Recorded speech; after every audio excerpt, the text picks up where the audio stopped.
Recording in progress. All right, so let's start with an example to illustrate this operation, kind of get a handle on why it's interesting. So let's take a function, the constant one function, and I'm going to define f1 as function which outputs 1 for all x. Okay, and it just outputs 1 for all x. This is the most trivial function you can imagine. Is this computable by a DFA? Yes, I see many people nodding heads. Is computable by a DFA. Okay, can you tell me one such DFA?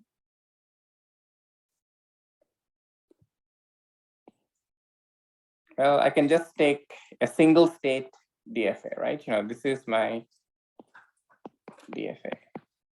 It does nothing. It just takes 0 or 1 as input, kind of keeps cycling there, but it's always accepting. It has to accept all strings, right?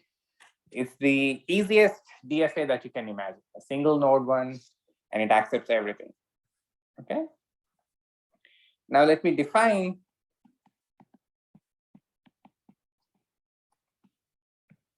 another function which works as follows.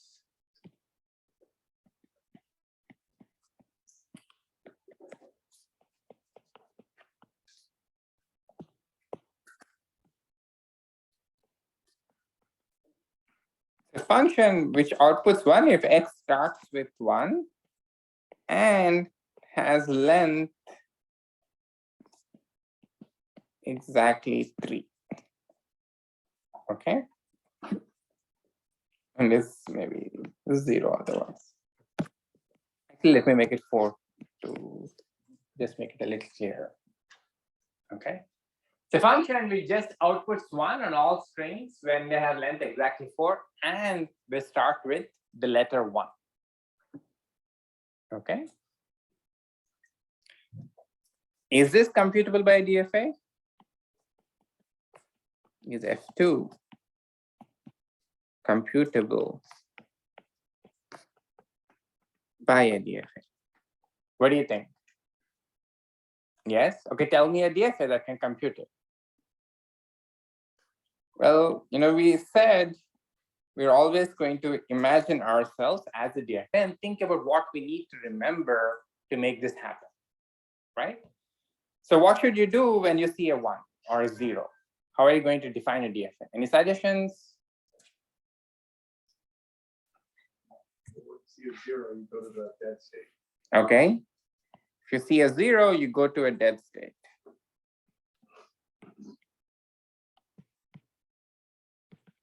Okay, and if you see a 1, you still have potential.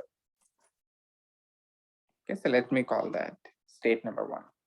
And then what else? Yeah.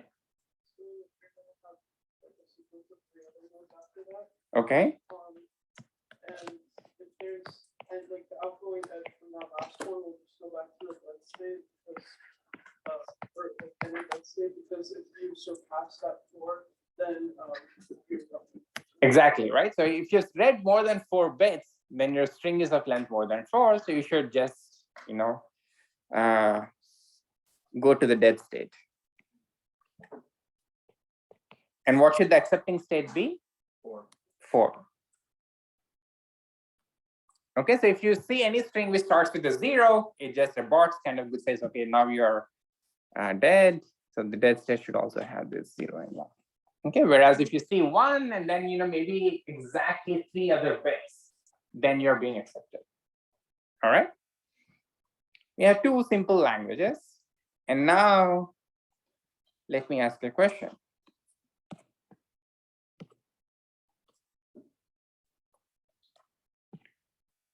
What is the function f1 cat f2? Now we have these 2 reasonably simple functions. Can you give me some description of what this concatenated function is? Right, the first one is a trivial function. The second function just checks if you start with 1 and have length exactly 4?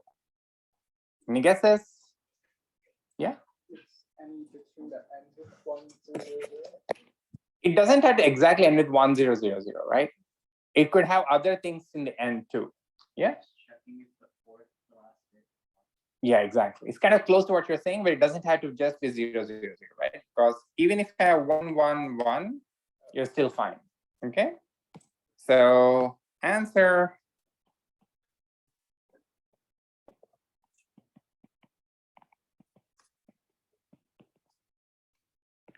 One if fourth from end bit is 1, 0 otherwise. Okay, you have your entire string. You check the fourth position from the end. If that is a 1, you output 1. Otherwise, you output 0. Kind of a simple enough language, right? Okay, let me now ask you the same question. So this is what concatenation did. It took two simple things and you concatenated them. This is now a new language. Yeah, it's a new language, it's a new function, it's just a new function that we define, right? Question. Is this new concatenation computable by a DFA? Okay. So we have two automata here. One has a single state. It's the simplest automata you could imagine. The other one had 5 states here. Okay. And the question is, what about their concatenation? Is a concatenation computable by a DFA? Any guesses? What do you think? Well, you can kind of guess heuristically. Since I'm giving you this example in so much detail, the answer will be more interesting if it is possible. So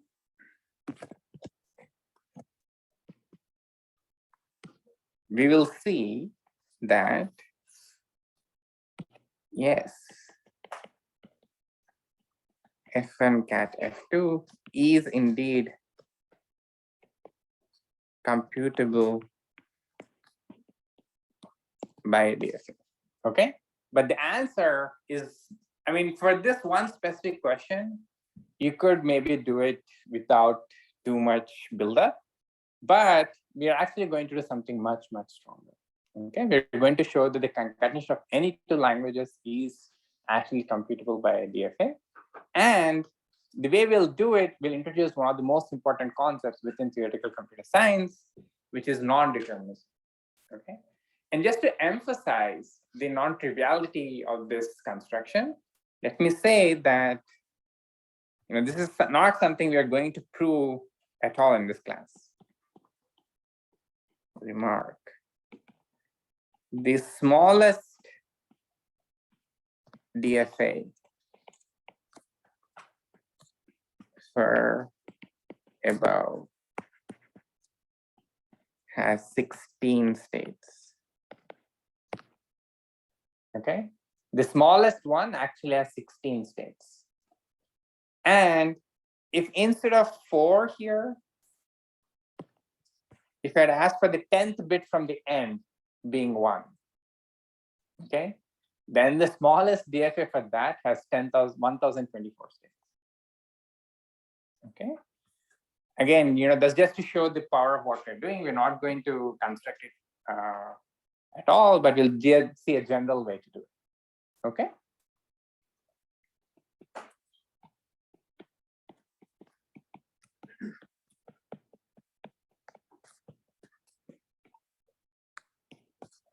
All right. For the concatenation function, Mhm. Was that, how did we arrive that F1 F2 has this functionality? It's kind of by checking what they're saying, right? So what does F1 cat F2 say? You have to be able to break up the string X into 2 pieces, where the first one is accepted by the first thing and the second one accepted by the second, right? But the first machine we have accepts all strings. It outputs 1 and everything. So it doesn't matter what the first piece is. It only matters what the second piece is. Now, if you look at the second piece, when does it say the output is 1? When the first bit is 1 and there are exactly 4 bits. right? So that means from the end, the fourth bit has to be a 1. So why aren't we including the first bit has to be a 1? Because that's coming as input from F1? From F2, right? The first one, F1 is kind of everything, right? So F1 cat F2 doesn't need to check the first bit. It only needs to check the fourth bit, right? So for example, It only needs to check the first bit because it's always 1. it doesn't have to be always 1, right? F1 cat F2 only. So let's see. So F1 cat F2 of 0, 0, 1, 0, 1, 0. If someone asks me what's the output of the concatenation on this, I'll say, okay, here's a way to break up the string into 2 pieces, where the first function outputs 1 and the second function also outputs 1. Okay, so this is 1 because F1 of 0, 0 is 1 and F2 of 1, 0, 1, 0 is 1. Shouldn't the fourth bit be 1? Oh, no. F2 is, the first bit is 1 and the length is exactly 4. I see. Yes. Okay. F2 doesn't check the last bit. It only checks the first bit of whatever string you're starting with, and that it has length exactly 4. So then it says that if fourth from last bit is 1, for cat, F1. Yeah. And oh, I see. Okay. Yeah. Right. So this is the fourth from last. Oh, I see. Okay. Yeah. I guess I just have like a suggestion for the implementation for this DFA that we're working on is I was thinking like a queue, I guess. for Okay. Each memory slot. Mm-hmm. And then you start with 4 zeros, and then each time you read your input bit, you're like shifting in the new input bit and popping off the oldest input bit. That's an excellent suggestion. That actually works for this construction. And if you count the number of states there, what's the number of states? I thought it would be 16. Exactly, right? So that's why you're kind of exponentiating the number of states, okay? And that definitely works here. And what we're going to do will work much more generally, okay? All right. So the suggestion was, if you're thinking of like a programming language, you can just keep track of the last 4 bits you saw. And in defining the transaction function, you had to be a bit more careful. Like, you're basically kicking off 1 and then storing the last 4, right? So your memory is being updated in some non-trivial way, but it's kind of some chaining thing that you can define. But the number of states is going to be, you have a state for every possible set of 4 bits. So it's going to be 16. Okay. Say another question somewhere. Yeah. What if the input was only 4 bits in length? Yeah, so then if it's 1 starts with a 1, you would output 1. So remember, star also includes the empty string, right? By convention, we did that. So, okay. Let's take another example. Concatenation actually is a very important operation that gets used in many pattern recognition tasks, and we'll get to that in a couple of lectures again. But let me talk about another operation, which I think, it's not as important as other operations we've been seeing, like and, or, not, concatenation. These are all like fundamental operations which you can use to build things. But here's an operation which is kind of a dummy operation, which is interesting from a perspective of teaching, okay? In the sense that it illustrates something else. So suppose I have a function f.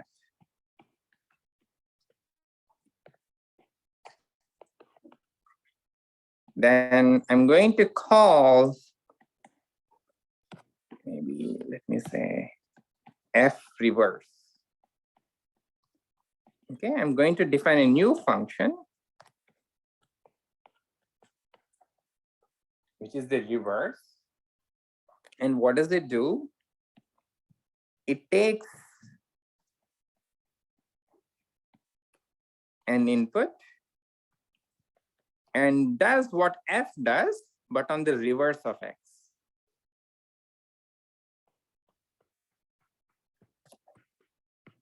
Right, so write the bits backwards.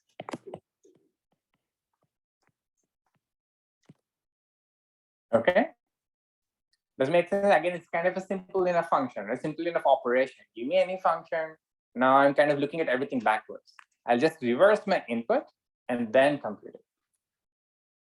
Okay. And here's a puzzling question again. If f is computable by a DFA, is f reverse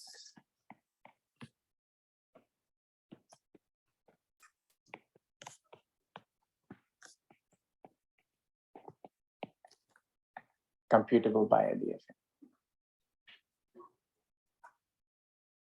Okay. I tell you I give you a function, I tell you it is computable by a DFA, and I ask you, is the reverse of f computable by a DFA? Okay.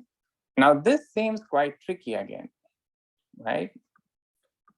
And it's not clear what the answer to this should be.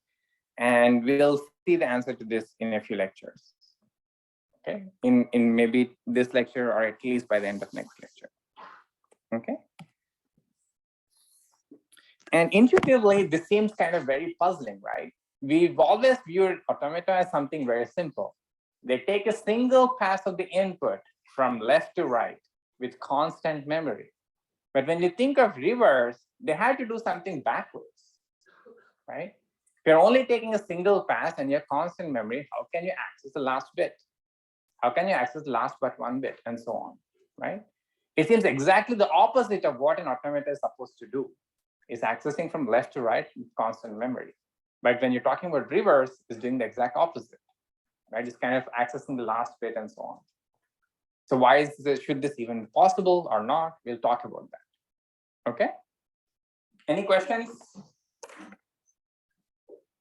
So all of this is kind of a way to motivate one of the, as I said, an abstraction that we're going to use, which is kind of a big leap if you don't know where it comes from. All right.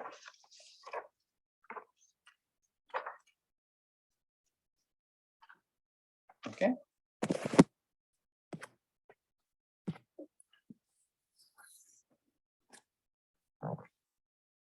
So the abstraction that we're going to use for this is called non-deterministic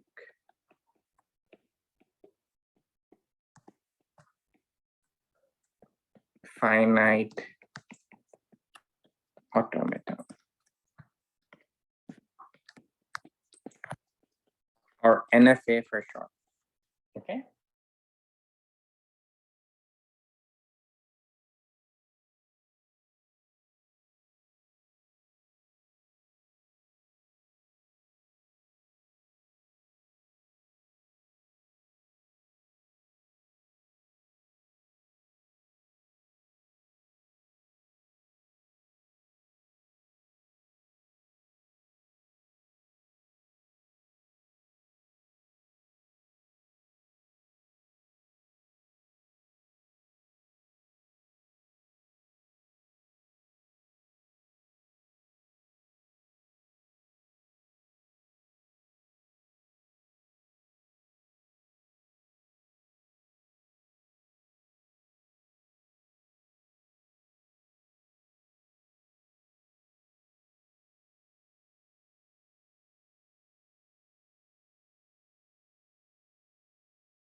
Okay, we are at least offline. Let me make sure microphone's on. Okay, we are online now.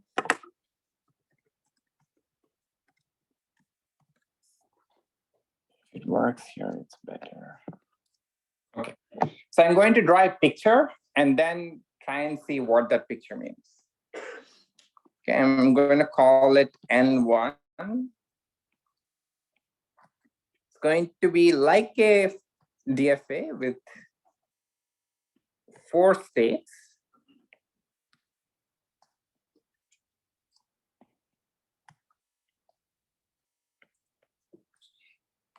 Okay, but then I'm going to do some other stuff on it. All right.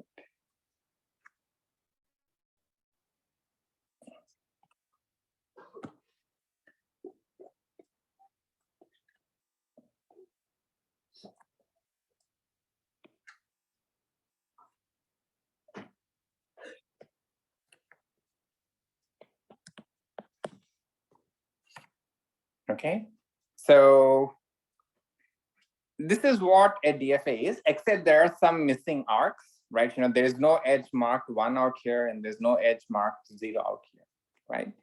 So let's adopt the convention for NFAs. I don't know why they didn't do it even for DFAs, but we'll adopt the convention that if an arrow is missing, then it's pointing to a dead state. Okay, so convention, a missing arrow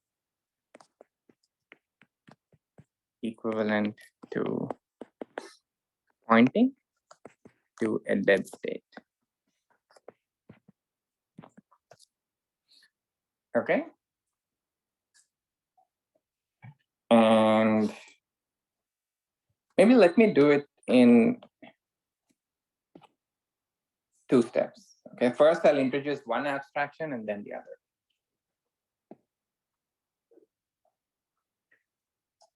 So this almost looks like a regular automaton, except as I said, some arrows are missing. So in some sense, you can imagine you have this. There's a 1 which is going to a dead state,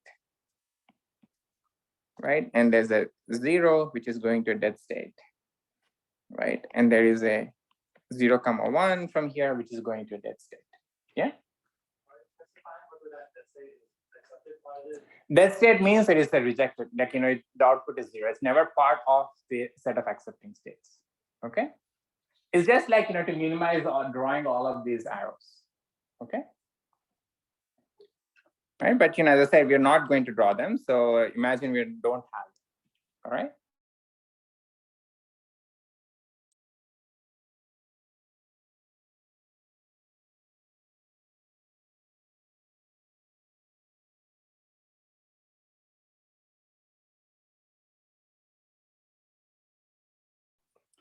And okay, actually, let me make one more change.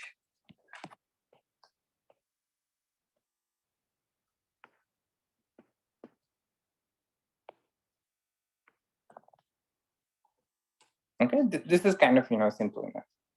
Now, what's happening here is what's very unusual is that there are 2 arrows out of 0 which have the label 1.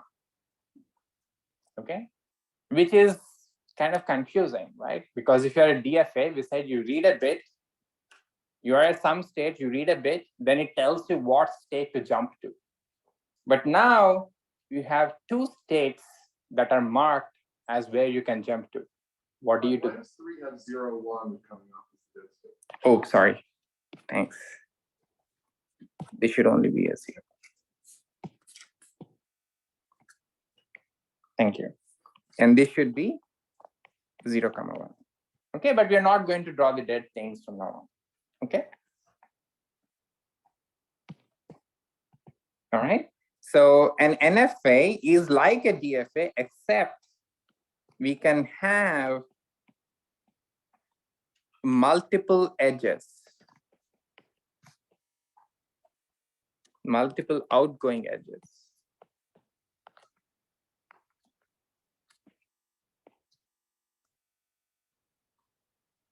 With same label. out of a state. Okay. And as I said, convention, some edges can be missing, meaning they go to dead states. Okay. And the other non-trivial abstraction is there is going to be a special symbol we are going to allow, and we'll say that some edges are labeled by what's called an epsilon. These are called epsilon transitions. All right, so let me just say, maybe here, okay, there's an epsilon transition too. Okay. I mean, right now I'm just telling you pictorially what an NFA could look like. It's almost like a DFA, except you're allowed to have multiple outgoing edges with the same label. And some edges can have a special label, which is epsilon. All right. Any number of edges? Right now, let's say from each point, there can be any number. Okay. There's no bound on where they can point to or how many you can have. Okay. But what does this mean? What do you do with such a diagram? What you do can be illustrated by, let me illustrate it by really doing an example of what this NFA would do on an input.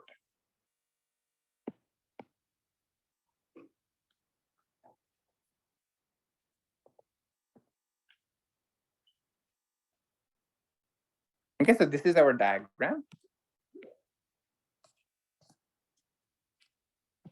All right.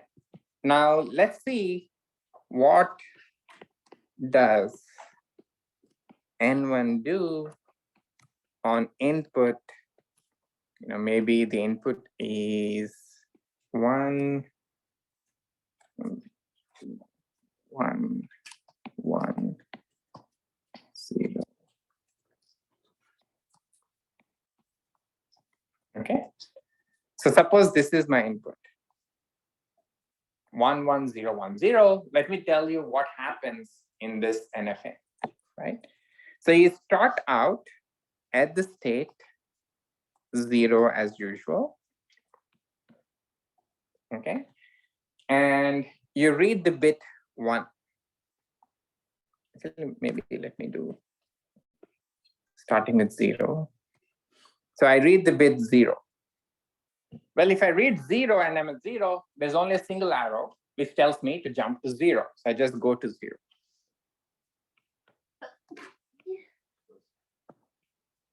Okay. But now the next bit says 1.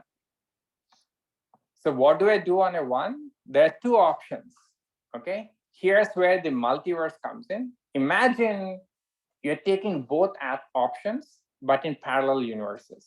Okay, you're kind of copying the NFA into two worlds, where one is following the first branch and the other one is following the second branch. Okay, so that's why it's kind of non-deterministic, because there is some branching happening and you're exploring all possible options in different universes in parallel, right? So if I take 1, there are two options. I can either take this edge labeled 1, which will lead me to the state 0 again, or I could take this edge labeled 1, which will lead me to the state 1.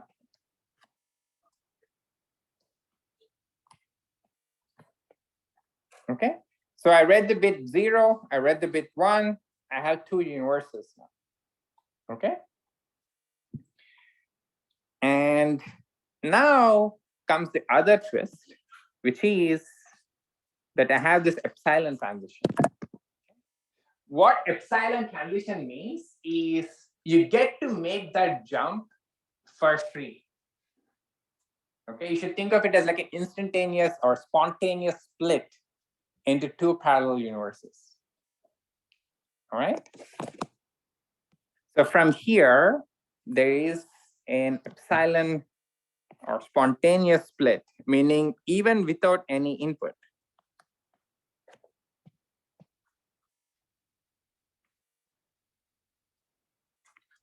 To 2. Okay. So I have now 3 universes running in parallel. One is in state 0, one is in state 1, and one is in state 2. Okay. When you read a bit, an actual 0 or 1 bit, you split, you go to one level down, but you do an epsilon transition, you're kind of splitting horizontally. Okay. And now the third bit to read is the bit 0. So let's see what happens if you read it. If I'm in 0, I read 0, I just stay right in state 0. If I'm in 1 and I read 0, I stay in state. I move to state 2. And if I'm here and I read 0, what should happen? Dead state. So the way we'll draw it is that branch of the universe has been cut off, has been eliminated. Okay? It became nothing universe. All right? And then, we have 2 more bits, 1 and 0. How do you denote that it died graphically? Just don't continue. Just don't continue. Yeah. You can either again draw an arrow to dead state, but for simplicity, we're just going to not continue. Yeah. The what? The epsilon, it's a spontaneous split. So I'm branching off into another universe to a different state, even without reading any input. Okay. So just arriving at node 1 splits you off. Yeah, arriving at node 1 splits you off. Why? It kind of gives us more computational power, as we will see. Okay. So usually when you think of splitting up, you think, okay, there's some event happened and that branched us into multiple universes. But here, even without anything happening, we are allowing ourselves to branch. It has to be defined in the diagram. Okay, as long as there are these edges which are marked epsilon, you will be allowed to do it. Okay. When you say allowed to do it, does that mean you may do it or you have to? Okay, so you have to do it, let's say, but the notion of allowed makes sense once we define it more formally. Okay. Yeah. Is this just to avoid like duplicating parts of it? Because theoretically you could just have another split with Yeah. Exactly. There is a way to get rid of all epsilon transitions. In fact, that's what we'll do, but then the diagrams become much messier. But that's an excellent realization, right? Like instead of putting an epsilon arrow here, I could have just added another branch from 1 to here, right? Because that's what's happening. I took 1 and then I split off, right? But it's just kind of making the diagrams be as succinct as possible. Okay. Any other questions? All right. So let's just go through the example a bit more. So we have 1 and we have 0 to read. So let me copy them. So we have 1 and then 0 to read. And maybe let me move this diagram a little bit lower. Okay, so we are reading the bit 1. So we split off again, right? We have a split into 0 into 1. Okay. Shouldn't that be 0 first before you put 2? From 1, if we read 0, we go to 2, right? No, if you go right here, if you go to 0 to 0 transition on the far right, there's a 2 next to the arrow. This is that's a 1. My 1 looked like No. Like if 0, if there's 2 inputs and they're either the same or right, like you're putting 1 next to both arrows. 1 should be 0. Oh yeah. Okay, that's also a 1. Oh, because I see. Because we are splitting off, right? Yeah. Yeah, I'll try to make my 1s less. Okay. All right. And if you're at 2 and you see a 1, what happens? You go to 3. Okay. And once you get to 1, you also have to do the spontaneous split, right? So we split off into 2. Okay. And now you see a 0. So what happens if you're at 0? You output 0. And all of these have become dead states. Okay. So nothing much happened. Like, all of them, none of them, like, 1, 2, 3 have a, or 1 does have it. Okay, sorry. So 1 goes to 2. Okay, so that's it. All right. And 2 and 3 do not have an edge label 0, so they kind of die off. Those universes die off. Okay. So it's really just multiverse, right? Each time you have an option, you explore all possible options, with the twist that you also have this epsilon transition, which lets you do spontaneous splits. Okay.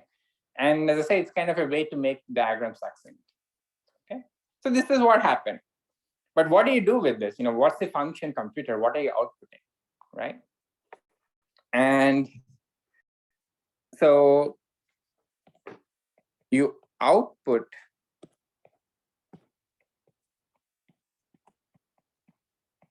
one if any branch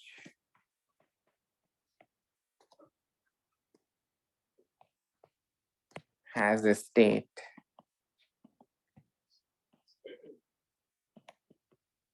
within S.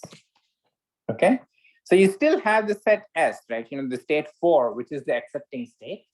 If any of your branches you reach the accepting state, then you output 1. Okay, so as if all the multiverse things are working together, and if even one of them succeeds, all together you say you succeeded. Okay, Succeeded in the last. Succeeded after reading the entire input. So okay. They have to be in the last. They had to be in the last thing. And you can't decide ahead. You can't declare victory early. Anything can happen in the last minute.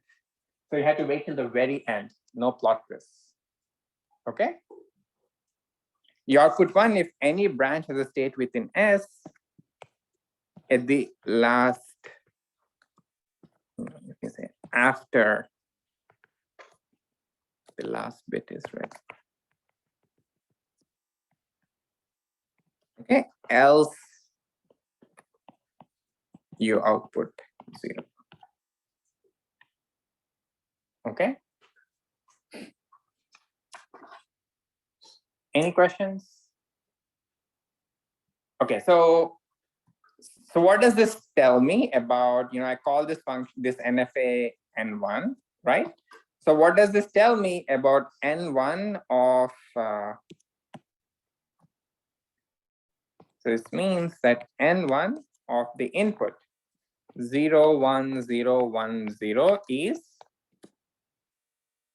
0, right? Because none of these things which are alive at the end are an accept state.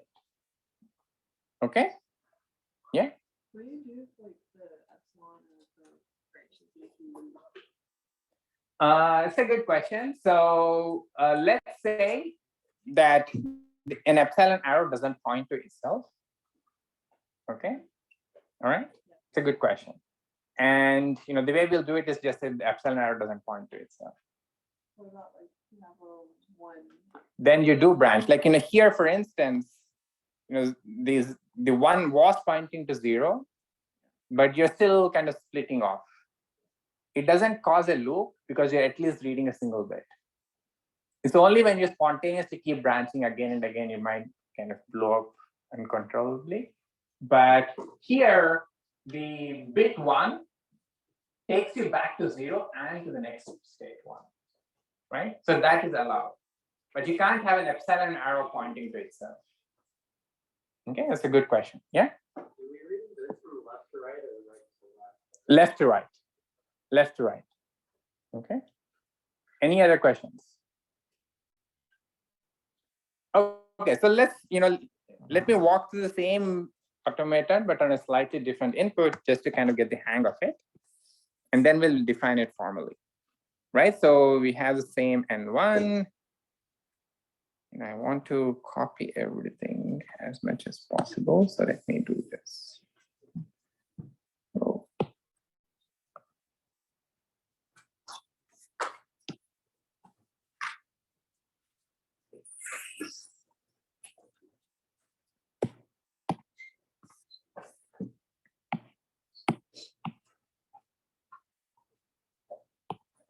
Okay, suppose we have the same N1, but now the input is, maybe 0, 1, 0, 1, 1. Okay, so I'm just changing the last bit here. All right. So I see 0, I do the same thing. I see 1, I do the same thing. I see another 0, I do the same thing. I see another 1, I do the same thing. But the last bit now is different. Okay, I made the last bit be 1. So what happens when I see a 1? Yeah. Right, so with the if any of the branches and in a settled state, for ones that would go to failure state, we didn't really draw it. So would we just discount them? Yeah, we discount those, right? Because the dead state is never part of S. Okay. So if you see a 1, when we are kind of, in any of these universes, what happens? This 0 splits up, right? It splits up into 0, 1, and then you also have the epsilon transition. So you get this guy. And from 1, if you see a 1, you end up in dead state. From 2, if you see a 1, you end up in state 3. And from 3, if you see a 1, you end up in state 4. Okay.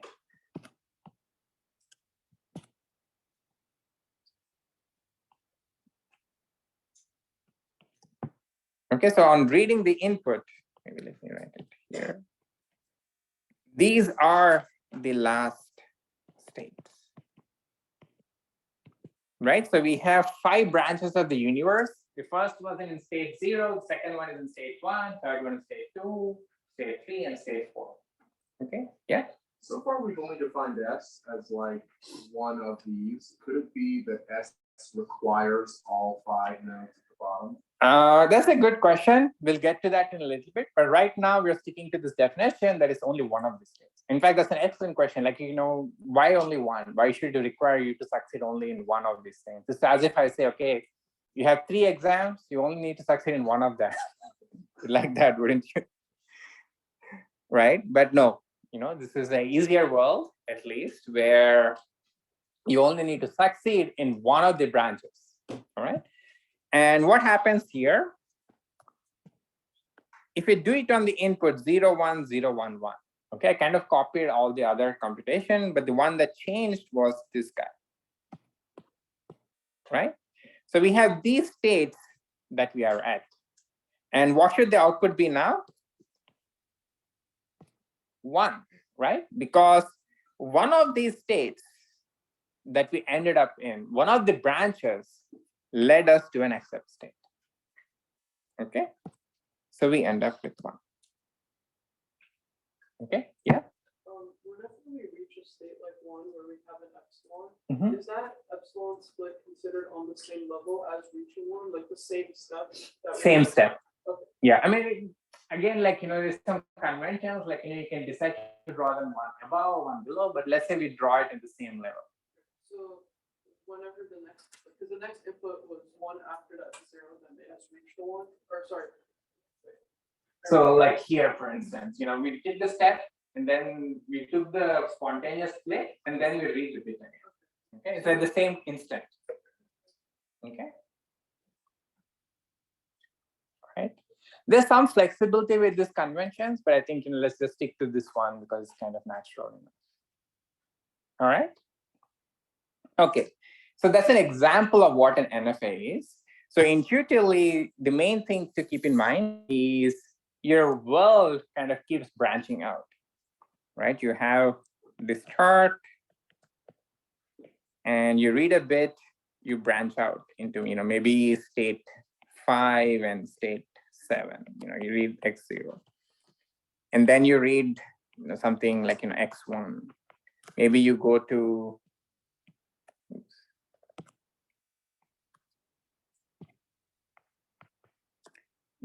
state 11, state 12, maybe here you go to state 1000, and then there's an epsilon split to maybe state 10.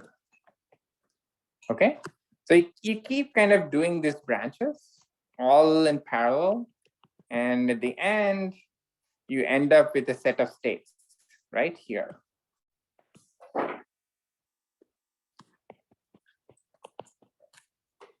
States alive after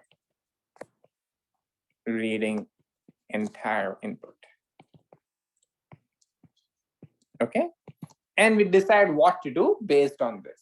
If any of these is in an accept state, we will output 1. If all of them are not, then we'll say 0. Okay, that's the intuitive picture. When we come back from the break, we will define it formally and kind of see a few examples and try to understand what they're good for and what's their power. Okay, all right, so let's take a 5-minute break.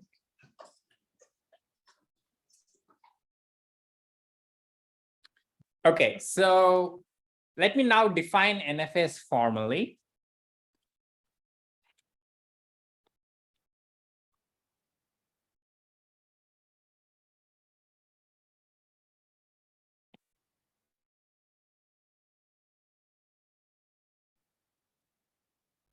Okay, so just as for DFA, NFA will also be defined by 2 things. You will have a transition function and a set of accepting states. Okay, and the transition function, once again, takes whatever starting state you have as input. It's one of C possible things. The number of states is again fixed. It's a fixed constant. It's C. The states are labeled 0 through C minus 1. But the bit that tells you where to go now has 3 options. You have 0, 1, and epsilon. Okay, and what's the output? It doesn't have to be a single state anymore, right? And given a 0, I could tell you to branch to 0, 1, 2, branch to state number 10, 11, 12 together, right? So the way we will capture it is to look at all possible subsets of states. Okay, so this is the power set. So recall the power set of C, which is again 0, 1 through C minus 1. Then power set of C is the set consisting of all possible subsets. Okay.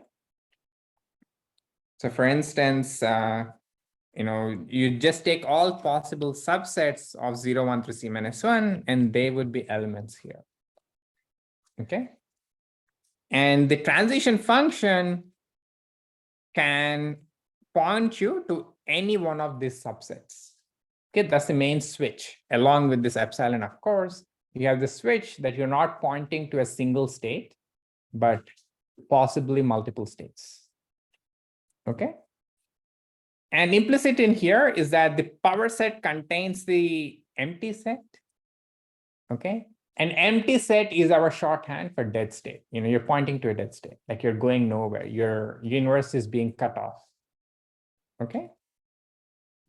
And you also have a set of accepting states as before. All right. On an input X,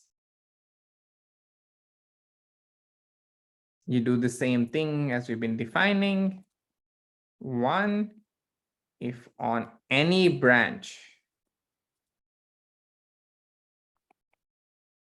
the final state is in S and 0 otherwise. Okay. So just to clarify, remark, the transition can point to empty set and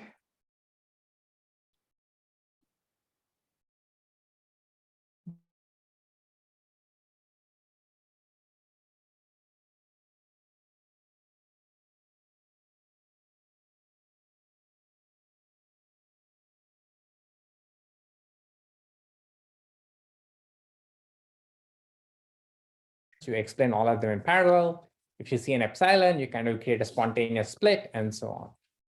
Okay. Any questions about the definition? Yeah.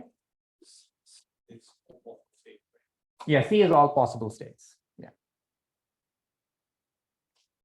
Okay. So, let's take a diagram and write down the transition function just so we kind of understand where things stand as another example, right? So let me take a simple thing. It doesn't do any meaningful computation yet, but let's say I have 3 states. Okay. And this is the start state.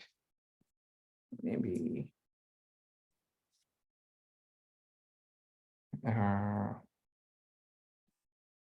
let's say this is 1, comma epsilon. All right. And I have 0. And that's it. And maybe from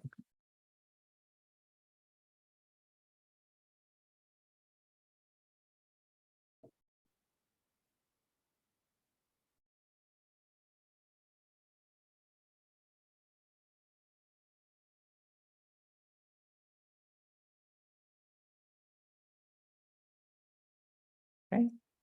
And maybe when I see 0, I do something like this here, and maybe this. Maybe this is 1. Okay. I just drew some diagram.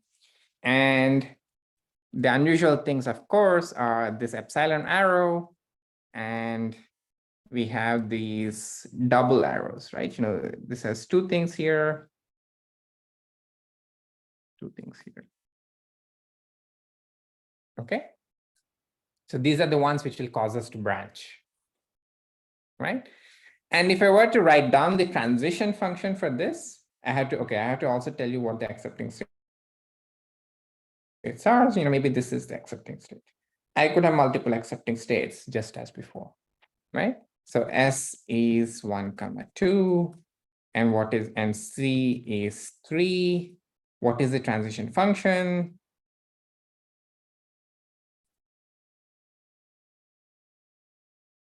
So input 0.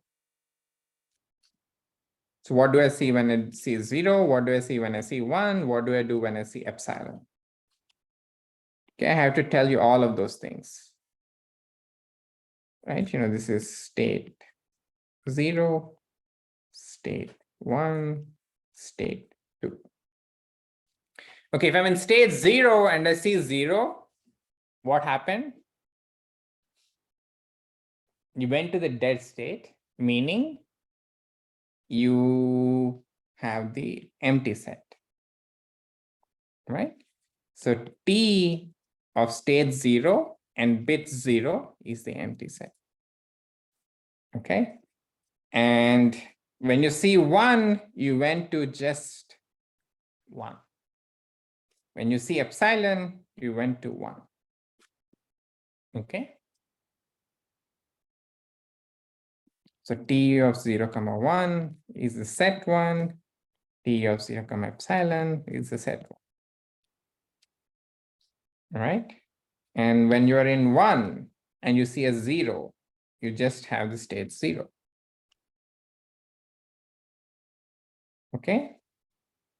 And if you see a 1 here, there is no outgoing edge with label 1.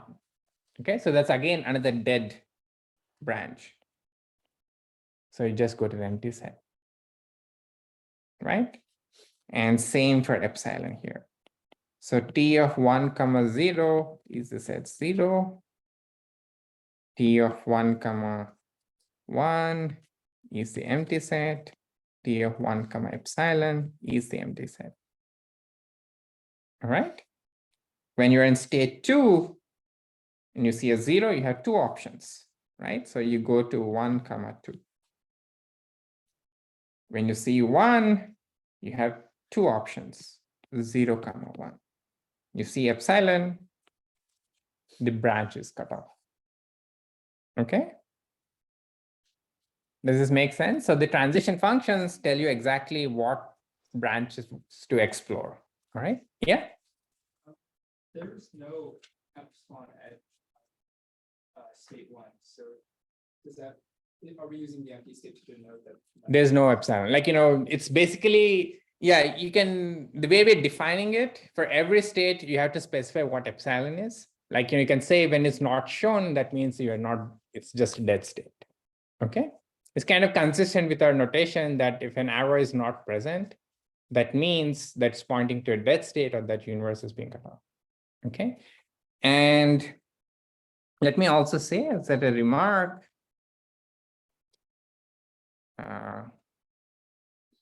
no epsilon transition to same state. Okay, this is again by convention. Let's not put an epsilon arrow to ourselves. If we keep spontaneously splitting, at some point we'll explode. Okay. So is the definition clear? Yeah.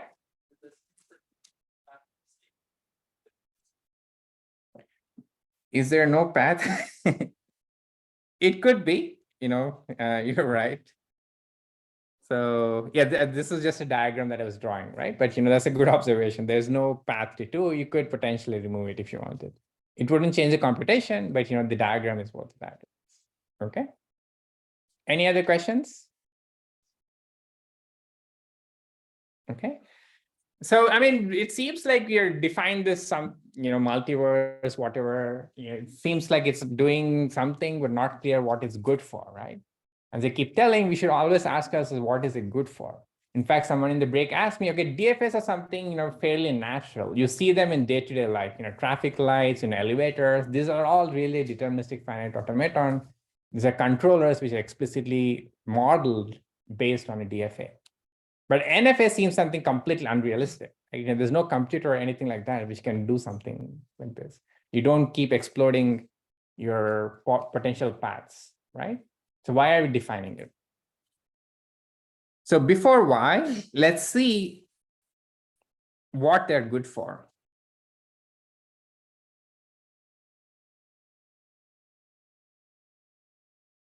Okay, so what are NFAs good for? Okay, we'll see one answer in this lecture and a couple of answers in the next 2 lectures. Okay. So let me draw a diagram and tell me what language it's going to accept. And then we'll try and see what else we can do with it. Okay. So as an example, let me define a new NFA, which I'll call N3. The diagram is the following.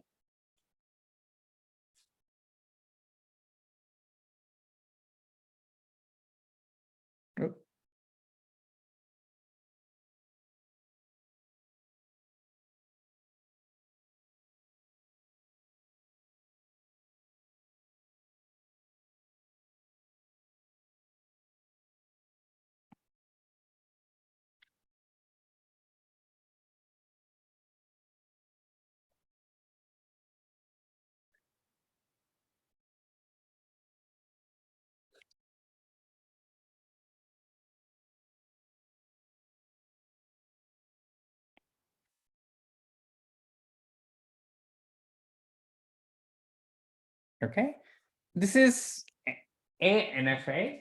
And the reason it's an NFA and not a DFA is just because of this one arrow. Right? There's this one special arrow, which is an epsilon transition. Okay, there are no multiple edges out of anything, but there's this one special arrow. Okay. What language does this compute? So we'll see, what it.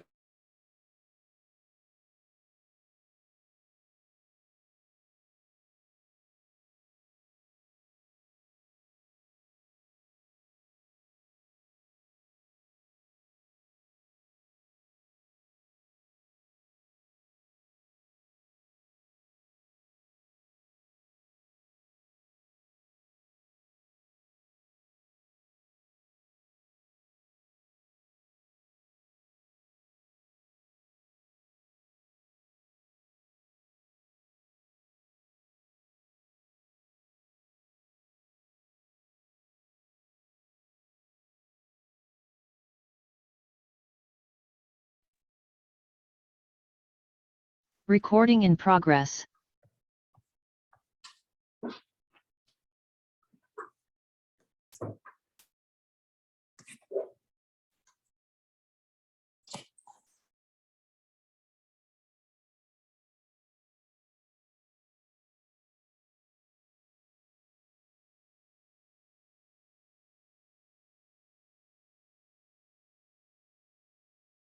So where's the example? Oh yeah, here. Okay, we have these two automaton, right? You have this dummy thing here, and then you have this. And what it kind of did really is to just chain them together with a single epsilon transition, right? So what this is doing is you can keep reading as many zeros and ones, but at some point you kind of split off into this parallel universe where you're going to start checking if what comes next starts with a 1 and has length exactly 4, right? So you're kind of just looping there. At some point, you split off, and then you check if the first bit is a 1, and then if there are only 3 other bits afterward. Yeah. So intuitively, in the definition, you always split off. Right? So you explore all possible split off positions, right? And you're happy as long as only one of them, at least one of them, leads you to an accept state, right? It's a little bit like, if you go back to last lecture, if you were to write down something for concatenation, you would explore all possible splits, you write a for loop, and this is implicitly kind of doing that, okay? So what does this compute? N3 of x is 1 if fourth bit from n is 1, 0 else. Okay.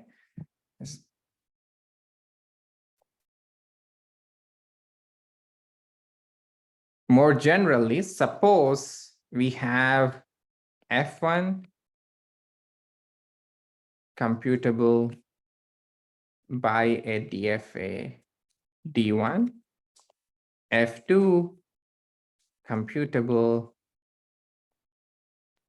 by a DFA D2. Okay. Suppose we have two DFAs. One is computing the function F1. The other one is computing the function F2. Okay, maybe it's something like this. You have a start state and some dummy things. Maybe there's state 1 here. You should do this. 2.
transcend NFAs and DFAs, and you can define it from many other models of computation. Okay, this idea of non-determinism is what's very powerful. All right, we'll talk about this more in the next lecture.